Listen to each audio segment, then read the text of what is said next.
Bueno, y a través de A Viva Voz tenemos esta gracia tan especial, ¿no? En Radio Grote de charlar con el padre Wenceslao Vial, sacerdote, médico, profesor de psicología y también de vida espiritual, de psicología y de personalidad aplicada a la dirección espiritual en la Facultad de Teología de la Pontificia Universidad de la Santa Cruz en Roma. Qué largo que es, padre, ¿eh? Gracias por atendernos y por su visita acá, que para nosotros es un lujo, porque está viajando el lunes a Roma, ¿verdad?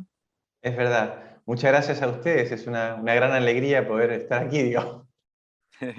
Bueno, sé que ha venido a dar charlas para sacerdotes, pero el otro día estuvimos compartiendo ahí en Catecismo y Cerveza con familias, con padres, con madres, ¿no?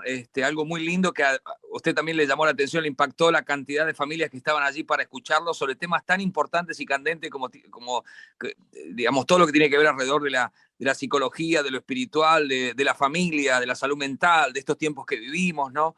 He visto algún video suyo también hablando de la pandemia.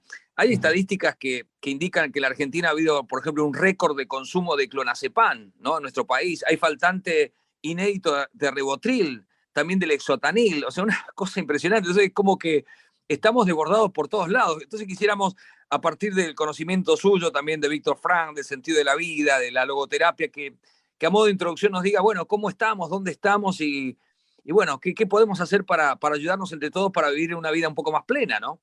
Muy bien. Mira, efectivamente, o sea, el aumento de consumo de psicofármacos es algo que está ocurriendo en todo el mundo y también, bueno, es porque antes los psicofármacos eran menos eficaces y ahora son más eficaces, con lo cual es bueno, ¿eh? Muchos psicofármacos te dan la posibilidad de tomar las riendas de tu vida con más serenidad, con más paz, o sea, no es que sean malos. Lo que pasa es que es interesante también a veces preguntarse, ¿no? Y yo no podría de algún modo modelar un poquito mi personalidad, mi modo de ser, esas rocas, decía Víctor Frank, que a veces con la marea baja, es decir, cuando uno está un poquito peor, las ve. A lo mejor no puede hacer nada porque la marea está baja. Lo único que tiene que hacer es intentar respirar, estar bien, estar a gusto, tomarse las medicinas, hacer lo que dicen los médicos, pero también a veces después, con la ayuda de profesionales, a veces, volver a trabajar en esas rocas, en esos problemas que pueden haber de fondo, ¿no? Y no solo de profesionales de la psicología, también yo hago propaganda a los sacerdotes, ¿verdad? Porque el sacerdote, como me decía una psicóloga, ¿no? Cuando le preguntaba, oye, ¿qué espera la gente hoy del sacerdote? Me decía algo que yo por lo menos intento hacer, que es descubrir lo sagrado del otro y afirmarlo en su valor. O sea, eso es muy bonito. O sea, verdaderamente que afirmar a la gente en su valor, afirmar que cada uno de nosotros, todas las personas, también las personas con dificultades, con problemas, que piensan distinto, valen mucho y que cada uno de nosotros, a pesar de sus dificultades, de sus problemas, vale mucho. Quizás ese es un buen punto de partida para poder trabajar en mi modo de ser, quizá con la ayuda de sacerdotes, de profesionales, de los padres, de educadores, etcétera, para ir conociéndome mejor y mejorar, ¿eh? Eso te diría así yo como para entrar. Una de las cosas, Marcos, estamos con Marquitos acá, Marcos Videla Adorna, Marcos, que me llamó la atención del padre es, digamos, la visión por ahí positiva, sin ignorar la realidad, pero darle esa parte positiva, ¿no? O ver esa realidad positiva en los acontecimientos de la vida. Y usted decía, padre, que a veces somos muy quejosos, ¿no? El ser humano. Sí, es verdad, mira, y además que eso psicológicamente es malo, ¿no? Porque se sabe que la principal alarma psicológica, o sea, de algún modo lo primero que empieza a sonar en nuestro interior de que algo va mal y que eso mismo se puede transformar en fuego y echarnos para abajo y hundirnos un poco, bajar la marea, es una emotividad negativa, porque las emociones se contagian, o sea, la tristeza atrae al miedo, a la vergüenza, a la desesperanza y a la rabia, la ira, que es en el fondo la emoción más tóxica de todas. Y por el contrario, en positivo, la alegría y el optimismo y el pensar bien de los demás y el pensar bien intentar pensar y hablar bien de todo el mundo atrae una sensación de bienestar muy grande, ¿eh? Eso es muy bonito y eso, por ejemplo, es lo que se ve en la vida de Jesucristo, ¿eh? Que era una persona que no tenía un prejuicio de negatividad, que era una persona que aceptaba a todo el mundo y hablaba bien de todo el mundo. Qué impresionante, Marcos, ¿no? Adelante, Marquitos. Padre, yo tengo 7 hijos, la más grande tiene 11, Y honestamente con los vaivenes de la vida nuestro, por ahí nos escuchan enojarnos, y a veces es como que copian ciertos comportamientos de nuestros hijos, y entonces arrancan a la mañana y dicen, pero la pucha, tengo que ir a desayunar, tengo que cambiarme. Y yo llego a un momento y dije, ¿cómo le destrabo esto en la cabeza al chico? Porque soy yo el que se lo estoy transmitiendo sin querer, ¿no? Y entonces en un momento se me ocurrió decirle, mira, Jesús todas las mañanas peinó todos los pajaritos que había afuera para que canten para vos, estuvo regando el jardín, limpió todas las hojitas para que los árboles brillen y el sol no sabés cómo lo dejó, está bárbaro, y abro la cortina, ¿no? Entonces siempre le digo, vos pensás que sos desagradecido a Jesús, y Jesús hizo todo ese esfuerzo para que vos veas el jardín lindo y la casa linda, ¿no? Entonces, ¿cómo hacemos los adultos, ¿no? Para proteger un poco a los niños de esa, porque nosotros, la realidad es como que nos pega mucho todo el tiempo y a veces no, nos cuesta filtrar, ¿no? Qué es Sí, lo que bajamos para nosotros y qué es lo que bajamos sin querer a los chicos, ¿no? sí. Qué bonito ejemplo has puesto, ¿no? Y qué verdadero es que también nosotros como adultos de algún modo tenemos que hacernos como niños, porque el niño tiene esa capacidad de asombro, esa capacidad de sonreír ante lo desconocido y asombrarse, que es impresionante. ¿Mm? Como Chesterton, ¿verdad? Que habla de ese niño pequeño que no consigue asomarse por la ventana, pero que se sube a una silla, primero acerca la silla a la ventana, luego se sube, mira por la ventana y ve el sol que está saliendo y dice, Dios, lo has hecho de nuevo. Y se queda asombrado por la salida del sol. Ese asombro es muy bueno, ese asombro fomenta también lo positivo. Y tenemos que asombrarnos sobre todo ante nosotros mismos, ante la vida humana, ante la maravilla del ser humano con todo su poder, con toda su creatividad, que es cierto, si deja entrar la emotividad negativa, también pues hace daño y se deja guiar por la rabia, pero si no, todo el mundo, todas las personas tienen un valor muy grande que se ve venir, y en la familia, en particularmente en los padres. Cuando en una familia los padres se aman, los hijos nacen mucho más seguros de sí mismos, los hijos nacen más confiados, con más autoestima, que es el oxígeno que permite vivir. ¿Mm? Este Qué te buena diría. respuesta, padre, qué buena respuesta. Ujú. Eh, sí, porque, a ver, ese es otro tema, ¿no? Que nos vean abrazarnos, que nos vean ser cariñosos entre nosotros. Es algo que a Sí, veces en el matrimonio, con el día a día, con los tiempos, con los horarios, y yo siempre digo, bueno, saludame antes de irte, bueno, y te doy un beso rápido. No, dame un abrazo. No sé si después te piso un tranvía, qué sé yo, o sea, pavadas, ¿no? Que digo en voz alta, por supuesto, pero sí, esa afectuosidad del día a día que uno por ahí intenta, bueno, qué sé yo, uno por ahí uno sabe a veces los golpes de la vida, ¿no? Y trata de estar un poco más, digamos, aferrado, aunque sea un pequeño abracito, algo, y cosa que los chicos de a poco van palpando. Lo que no puedo evitar es que esa cosa, un poco de genética italiana, que cuando uno se enoja dice algún exabrupto en voz alta, los chicos también lo copian, obviamente, así que hay sí. que cuidarse el doble, ¿no? Sí. Sí, claro, mira, es que a veces se define la familia y a mí me gusta esa definición como el lugar donde el amor nace y no termina nunca. ¿Eh? Y aprenden de los padres. Y es verdad que aprenden el amor y aprenden esos pequeños gestos del amor de cada día, pero también pueden aprender de los padres que los padres son imperfectos y que se equivocan, porque somos imperfectos en un mundo imperfecto rodeado de personas imperfectas, que es una afirmación que ayuda mucho desde el punto de vista psicológico. Entonces, si un padre se equivoca y se ha dado cuenta, viene eso que también el Papa Francisco dice tanto, ¿verdad? Perdón. Perdón, el pedir perdón, el pedir por favor, el pedir gracia, que es una maravilla. Y pedir perdón al cónyuge, si te has equivocado con él, y a los hijos. El ideal es que no nos vean, que no te vean pelear con tu señora, pelear delante del otro, pero sí pelean alguna vez, porque pasa que luego te vean también pedir perdón, que es una cosa muy bonita. Y eso también lo aprenden los hijos en la familia. Claro, qué impresionante, ¿no? Los hijos no nos escuchan, nos miran, dice, ¿no? Algo, una frase por ahí muy trillada. Padre, usted habló también, a ver si interpreté lo que dijo, en el tema de la parte mental, ¿no? Cómo las complicaciones mentales han crecido, o digamos, o psicólogos o psiquiatras, digamos, hay cada vez más, pero también es como que no hay respuesta a lo que le pasa al hombre en su mente, o los problemas mentales, ¿no? Por eso me gustaría que nos hablara del tema este de la la parte espiritual y la parte psicológica, ¿no? ¿Cómo habría que impregnar la psicología de lo espiritual para a lo Ujú. mejor encontrar una salida más plena y más efectiva, ¿no? No sé si Sí. interpreté bien lo que usted dijo. Sí, sí, mira, es verdad, o sea, es evidente que los problemas mentales están en aumento, ¿ah? Y también es interesante saber que los dos síntomas principales, las dos enfermedades principales en el mundo son enfermedades de algún modo que afectan nuestro corazón como metáfora del mundo afectivo. La ansiedad, en alguna de sus formas, llega a afectar a un 25% de la población mundial. Y la depresión, que también es una cosa afectiva por esa tristeza exagerada, que no es tristeza, sino que es depresión, es un síntoma, llega a afectar en alguna de sus formas a un 15% de la población mundial. Como decías tú también antes, las enfermedades mentales están en aumento en todo el mundo, especialmente entre los jóvenes. Se ve un gran deterioro de la salud mental juvenil. Y ahí tenemos que hacernos la pregunta, ¿por qué? ¿Qué es lo que ocurre, ¿no? Y quizá una de las respuestas es que no estamos afrontando al ser humano en su unidad, que es física, orgánica, el cuerpo, lo más, digamos, claro y evidente, psíquica, que tiene un sustrato en el cerebro, un sustrato material, pero tiene algo de inmaterial, el mundo de las emociones, de los sentimientos, de la tristeza, de la alegría, de la vergüenza, de la culpa, que es específicamente humana.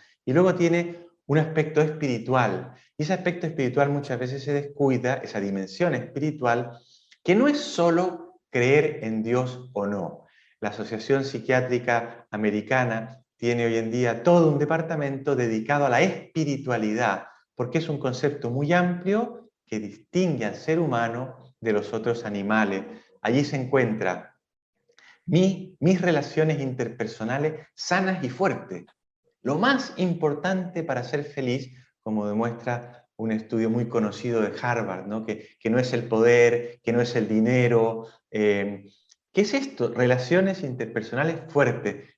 Lo que no ocurre en los animales, porque a veces puedes tener un perrito que está solo con el hombre, es el mejor amigo del hombre y está feliz, sin necesidad de conocer otros perritos. En el ser humano es muy importante esa relacionalidad. Y otro aspecto importante de la vida espiritual, de la dimensión espiritual, es la búsqueda del sentido de la vida.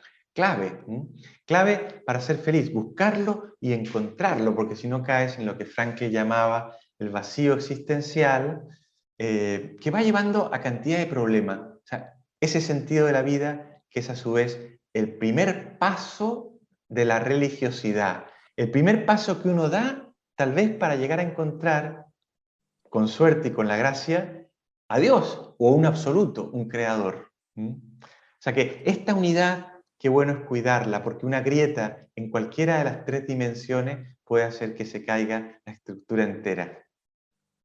Bien, Marcos. Padre, yo fui 2 veces por cuestiones de la vida a psiquiatra, a psicólogos, digamos, no psiquiatras, psicólogos específicamente. Sí. La primera vez era muy chico y la segunda vez era un poco más grandecito y fue antes de casarme. Y lo primero que le dije al psicólogo, porque de alguna manera me inspiró la confianza necesaria, le dije, soy católico y no quiero dejar de serlo después de estas sesiones. Y me acuerdo que se rió, pero se lo tomó muy en serio. ¿Por qué esa necesidad por ahí a veces de los psicólogos de pensar que, digamos, la fe es una cosa mágica, que bueno, como que deforma un poco la imagen de la persona, pero es necesario que la psicología no se separe de la espiritualidad tal cual y como lo dice, ¿no? Sí, pero es necesario efectivamente que la psicología no se separe de la espiritualidad, pero la espiritualidad entendida como algo amplio, no solo la creencia, no solo una religión. La espiritualidad entendida, como decía antes, como relaciones interpersonales y como la búsqueda del sentido de la vida. Y un buen psicólogo, un buen psiquiatra, siempre respetará, debería respetar las creencias de que tiene delante sin rebatirlas. La inmensa mayoría de la humanidad cree en Dios, en algún tipo de Dios, con lo cual, claro, no podemos pasar a llevar esas creencias tan profundas en el ser humano. La religiosidad, que es parte de la espiritualidad, al contrario de tirar para abajo el mundo emotivo o el mundo psicológico, ayuda muchísimo, da una base muy fuerte para sobrevivir, para explorar el mundo, un sentido de la vida muy grande, que muchas veces las personas lo toman precisamente allí, en la espiritualidad. O sea que un psicólogo o un psiquiatra que ignorara esto, que ignorara la espiritualidad, sería un psicólogo o un psiquiatra que en el fondo sería como un veterinario. Eso lo decía Frankl. La única diferencia sería el género de pacientes, la diferencia de tipo de pacientes que recibe. Y un psicólogo o un psiquiatra que, digamos, rechazara abiertamente la espiritualidad de su paciente o la religiosidad de su paciente, estaría actuando deontológicamente mal, éticamente mal, y por tanto sería un mal profesional. Tal vez, padre, tenemos la sensación de que lo espiritual está ligado únicamente a Dios, pero usted dice que es mucho más amplio. Explíquenos eso, a ver. Sí, lo espiritual, o sea, el ser humano se distingue de los animales por lo espiritual. Lo espiritual, especialmente lo intelectivo espiritual, es la clave, ¿no? No es solo el alma inmortal, como la entiende la tradición aristotélico-tomista, que da forma al cuerpo y que da forma a todo el organismo, sino que es todo aquello que de algún modo nos distingue de los animales. Por ejemplo, la búsqueda del sentido de la vida. No hay ningún animal que se pregunte por el sentido de la vida. No hay ningún animal que tenga sentimientos de culpa, por ejemplo. Un animal puede sentir mucho miedo porque claro, ha hecho algo malo y el perro, ¿no? Y que el amo le va a dar un golpe. Los animales tienen instintos, es decir, se dejan llevar ciegamente por instinto. Si me perdona el ejemplo, un perrito, ¿no?, que ve a una perra en celo, se lanza sobre ella directamente, movido por el instinto, y no le pregunta cuántos cachorros quiere tener, o si le duele la cabeza, nada. O no piensa, ¿será la perra mía o será la perra de otro? Se lanza directamente. El ser humano, en cambio, tiene esa capacidad de transformar el instinto de algún modo en tendencia. O sea, eso que es instintivo, que también lo tenemos, el ser humano conoce a dónde va, conoce el objeto, conoce dónde le lleva. Eso también es espiritualidad. El ser humano es libre. La libertad es una expresión clara e importantísima del espíritu. No hay ningún animal que sea libre. Los animales se mueven ciegamente por el instinto, en todo tipo de cosas. En cambio, el ser humano con esa libertad se diferencia de los animales, y ahí está su grandeza, en la grandeza de ser libre, la grandeza de, ante un estímulo, cualquiera responder de un modo o de otro. Su grandeza y su libertad. Qué bárbaro, qué impresionante. Una de las cosas, Marcos, también que el padre habló es el tema de la comida y la comunión, ¿no? Y qué importante por ahí que cuando uno se encuentra en familia a comer, no solamente alimenta el cuerpo, sino el espíritu. Qué interesante, padre, esto. A ver, ¿cómo es eso? Sí. Sí, mira, Rolando, es verdad, o sea, a mí me impresionó mucho en un país del norte de Europa, que me contaban, ¿no?, de que a los hijos pequeños muchas veces los padres, cuando tienen ya una cierta edad, no les preparan de comer. Y había una niña que llegaba a un colegio, me lo decía el director de un colegio allí, en un país del norte de Europa, me decía, mira, esta niña llega siempre tarde, con mucha frecuencia. Y un día yo le pregunté por qué. Bueno, pues porque me tengo que preparar el desayuno. ¿Y tu madre no te ayuda? ¿Y tu madre no te prepara algo? No, mi madre nunca me prepara nada. Era una niña pequeña de 10, 12 años, ¿no? Entonces, eso ocurre en algunos sitios, pasa esto. En cambio, claro, el ser humano, también por esa espiritualidad, por esa diferencia que tenemos con los animales, cuando se sienta en torno a una mesa para compartir, alimenta no solo el cuerpo, sino también el espíritu. Y de algún modo apaga una necesidad mucho más grande desde el punto de vista espiritual que la necesidad de comer, aunque la necesidad de comer es muy importante, Claro. y si no estás satisfecha no puedes compartir nada, ¿verdad? Pero que es la necesidad de comunión, la necesidad de crear vínculos de comunión con otras personas, vínculos movidos por el amor, ese amor que es el acto más libre que tenemos, el acto más propio de la libertad, el acto de amar. Todo eso, fíjate, llegamos a todo esto a partir de la mesa, porque claro, la mesa, la comida de un ser humano, no es la comida de un animalito. Un animal come solo y le da lo mismo y no se preocupa mucho de los otros, pero el ser humano, cuando come en familia, cuando come en torno a una mesa con los amigos, con las personas que quiere, con los conocidos, cuando atiende a otros necesitados en su necesidad de comer, está alimentando también el espíritu propio y el espíritu de los otros. Bueno, Marquito, es un lujo charlar con el padre Wenceslao, ¿eh? Así que lo aprovechemos. Te No escucho. exageres. Yo le iba a preguntar si hay algún dietólogo para el tema del alimento del espíritu, porque a nivel comida es un poco más difícil de establecerlo, padre, a pesar de algunas recomendaciones. Oye, pero mira, sí que sería interesante, digamos, como a modo de dietólogo, ver cómo come Jesús. ¿Ah? Y entonces ahí te lo dejo de tarea, pero buscar esos momentos del Evangelio en que Él se encuentra en comida, en comidas con Zaqueo, el pecador, que está pendiente de los otros, y en cambio los otros están pendientes de si está haciendo una buena figura o una mala figura, a quién ha invitado, si come con los pecadores. Claro. Y el Señor está comiendo con los pecadores, el Señor está con ellos. Y Jesús también lo puedes ver en ese ambiente de comunión de un modo maravilloso con Lázaro y con Marta y con María, sus amigos de Betania. El Señor tenía amigos, tenía personas con las que compartía. Eso es muy bonito. O sea que a lo mejor ahí encuentras un dietólogo. Mala expresión nutricionista, para decir lo correcto, ¿no? Sí.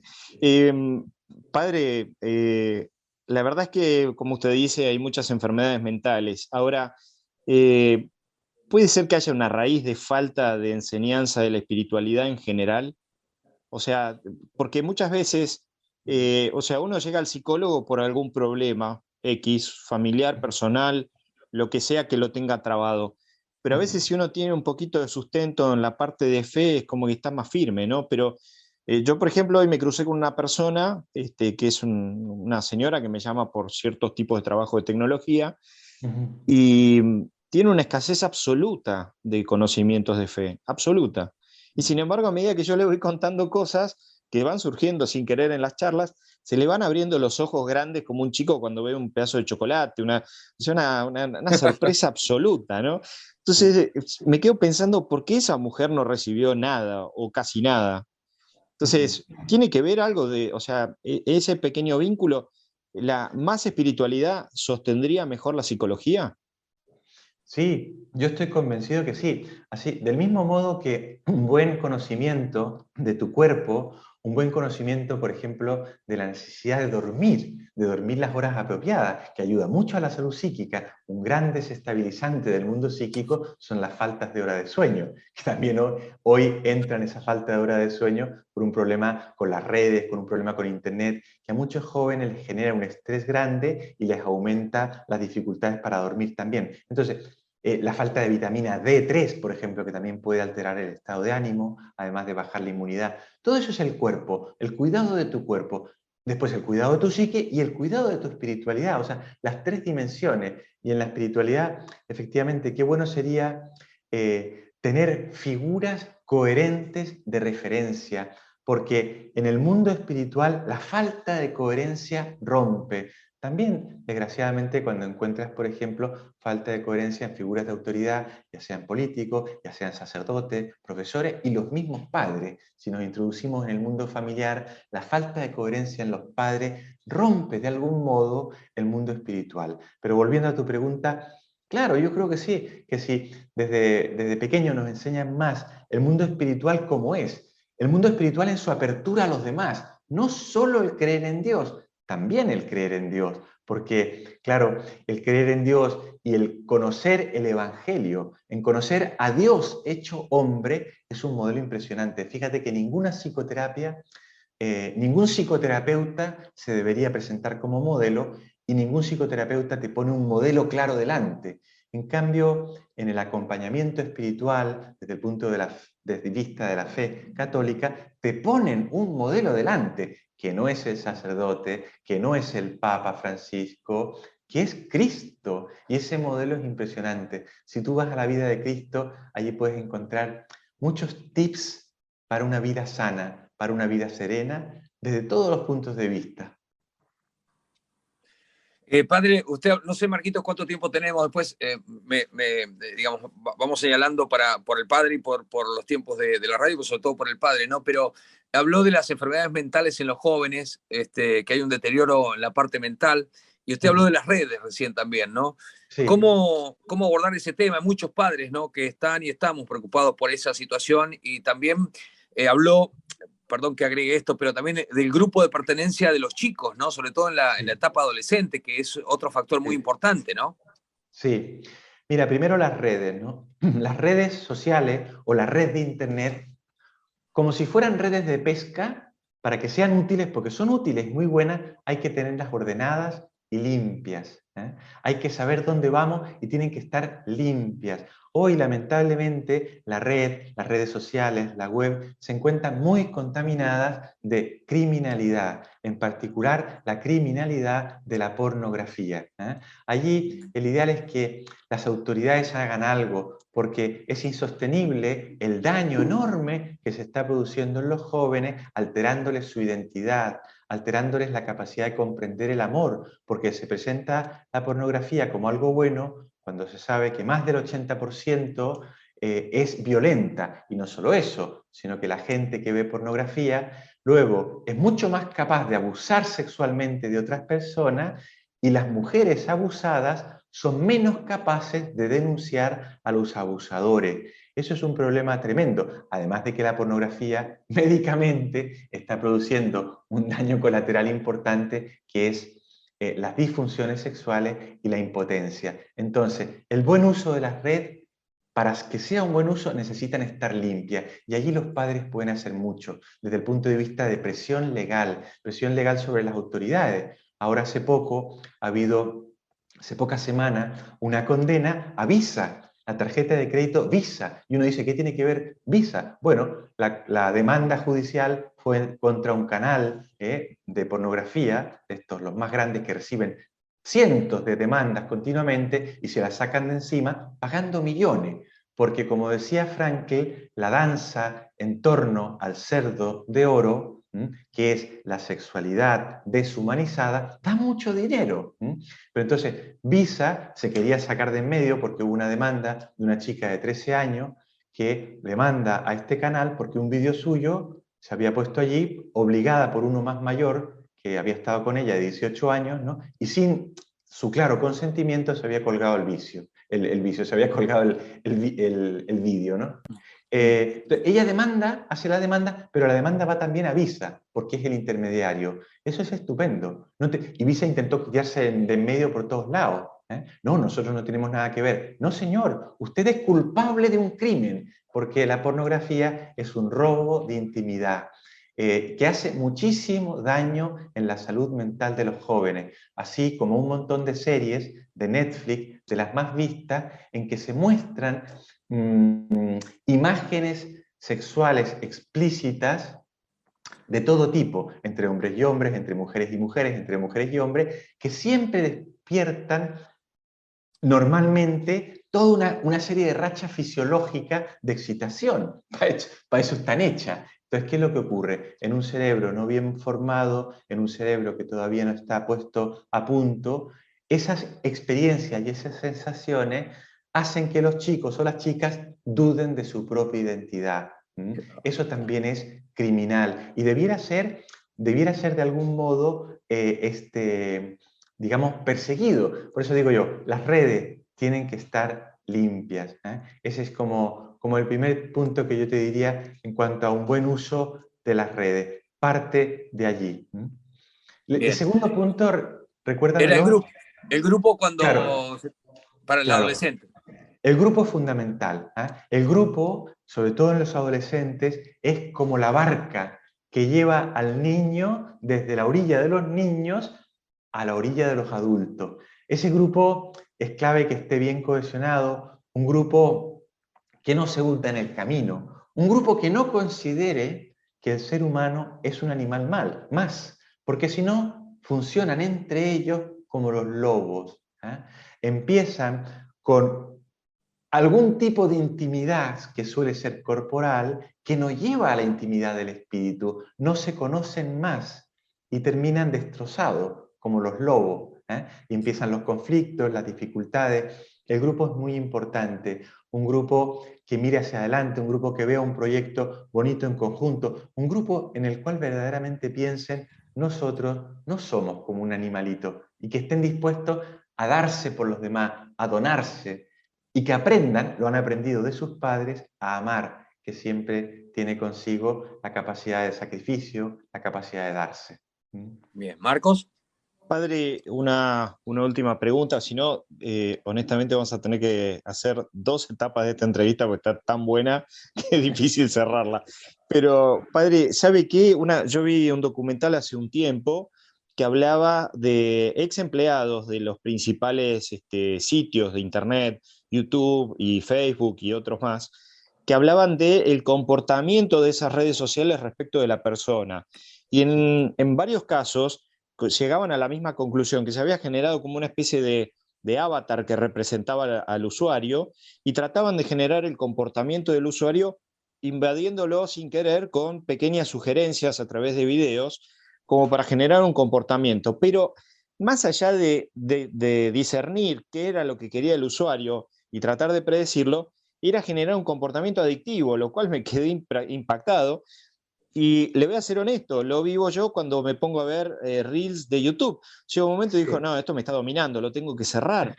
Y Sí. me di cuenta que somos muchos los que caemos sin querer en eso. Sí. Eso, digamos, es un lucro porque ellos nos meten publicidades en el medio que son pagas, obviamente, pero ese comportamiento adictivo que estás generando sin querer, o mejor dicho, intencionadamente, porque antiguamente la informática no estaba pensada para eso, ni está en sus objetivos generar adicción por comercio, ¿no? Sí. ¿Algún tip para la gente para que desenchufe de eso? Sí, sí, efectivamente ese documental que está bastante bien, ¿verdad? El Social Dilemma, hace ver esto, ¿no? Ya que muchas de estas redes fueron hechas específicamente para crear adictos con los colores, con el modo de mover las pantallas, etcétera, ¿no? Tim Parker dio una entrevista, el cofundador de Facebook, ¿no? En la que él pedía excusas públicamente porque se había hecho esto, y se armó un gran escándalo. Es así, es adictivo. Hay muchas cosas que son adictivas. Ahora, en realidad Internet, a Internet nosotros llevamos nuestras propias dificultades psicológicas, que de algún modo nos enganchan más o menos según nuestro modo de ser, de cómo seamos nosotros. También tenemos que cuidarnos. No es la red la mala en general, sino que es uno el que a lo mejor tiene alguna dificultad, pero vuelvo a lo mismo, ¿no? Para usarlas bien hay que tenerlas ordenadas y limpias. Lo que es una gran pena es que esté tan sucia por todos lados, porque incluso estos pop que de repente aparecen, les aparecen a niños. A los 11, 12 años, la mayoría de los chicos han sido expuestos a pornografía y la mayoría han sido expuestos involuntariamente, lo que en algunos de ellos funciona como un abuso sexual. Por tanto, queremos prevenir los abusos sexuales, vayamos directamente al crimen de la pornografía, que hace un daño enorme en la salud mental de los jóvenes, y también de los adultos, porque lo que hace daño a los jóvenes también hace daño a los adultos. Bien, eso es lo que te diría, o sea, tips para usarla bien, horarios. Muchas veces no tener las redes sociales en el teléfono, sino solo en el ordenador, que te hace estar menos pendiente de todo lo que llega. En los cursos a empresarios, tantas veces se los lleva a tener una experiencia de silencio, una experiencia de serenidad sin estímulos informáticos, y están una semana sin teléfono. Claro, a algunos casi les da un infarto, piensan que al final no van a tener empresa, se van a haber quedado sin un peso.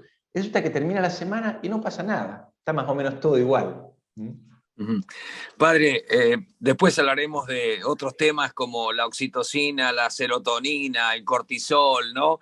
Sí. Cuántas cosas que vamos aprendiendo también a través, no sé, Marian Rojas es una psicóloga que está en las redes también, que habla de todas estas cosas, o el valor psicológico de la oración. Así que, Marquitos, tal vez, si digamos, no abusando del padre, en algún momento cuando esté en Roma lo podríamos molestar para tratar todos estos otros temas que podamos, que puedan ser útiles para la gente. No sé qué te parece, Marcos. Pero claro que sí. Abusando de todos sus conocimientos, padre, con todo con el respeto adecuado, por supuesto, ¿no? Con mucho gusto, con mucho gusto. Toda la química Bueno, cerebral es muy importante. ¿ha quedado algo más, padre, que usted quiera decir?